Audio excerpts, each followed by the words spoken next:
За хүний эрхийн өдрөөр та бүхэнд хиймэл оюунд суурилсан шинжилгээг Улсын их хурлын гишүүдээс засгийн газраас ерөнхийлөгчөөс өргөн мэдүүлсэн хуулиуд дээр дүн шинжилгээ хийдэг одоо AI суурилсан шинэ одоо платформыг нэвтрүүлнэ гэж та бүхэн зарлж байсны дагуу өнөөдөр парламентын албан ёсны веб хуудсан дээр парламент AI дүн шинжилгээ гэсэн энэхүү цэсийг одоо нэмэгдүүлж байна. Хинч бай хуулийн төсөлд нэмэлт өөрчлөлт оруулах саналаа одоо боловсруулах юм бол хиймэл оюунаар одоо шинжлэх бололцоог бол бид нар өнөөдөр та бүхэнд одоо бүрдүүлж байна гэсэн үг. Парламентээр орохоор AI дүн шинжилгээ гэсэн булан бол та бүхэнд харагдана. Ингээд одоо бол энэ дэлгэцээр их хурл өргөн мэдүүлсэн байгаа хуулийн төслүүд харагдчихэв.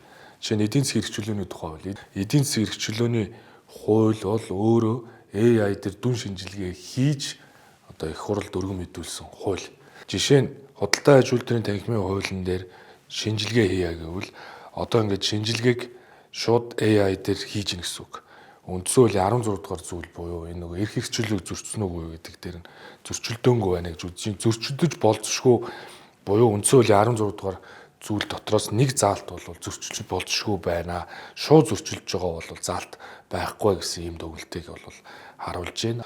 Ерөөсөө л нэг 15 секундын дотор шинжилгээ хийж байна. Ингээд хэрвээ эрх хэрэгчлөөний заалтууд зөрчилж болзошгүй байвал эхлээд шинжилгээгээ хийгээд илгээд тэгээд түүнийгээ зассны дараа их хурл хуулийн төслүүдийг одоо хүлээж авна гэсэн үг. Ингэснээрээ хүний эрхийн зөрчилгүй, улс төрийн эрх хэрэгчлөөний зөрчилгүй, эдийн засгийн эрх хэрэгчлөөний зөрчилгүй буюу үндсэн хуулийн 16 дугаар зүйлийн огт зөрчилгүй болно. Хүчин төгөлдөр мөрдөгдөж байгаа 378 хууль дээр бид нэр шинжилгээ хийн. За үүний дараа давхардл хийдэл зөрчлийг арилгах хуулийн төслийг өргөн мэдүүлнэ. Цаашдаа энэ 378 хууль бол бүхэлдээ ямар нэгэн зөрчилгүй болох бололцоог бол бид нар хаврын чуулганаар бүрдүүлэхээр ажилдаа бас орж ийн гэсэн үг. Энэ бол зөвхөн одоо хууль санаачлагч нарт төдийгүй одоо судлаач нарт одоо хуульч нарт иргэд та бүхэнд одоо хамгийн сайн гарын авлага болно гэж ойлгож байна.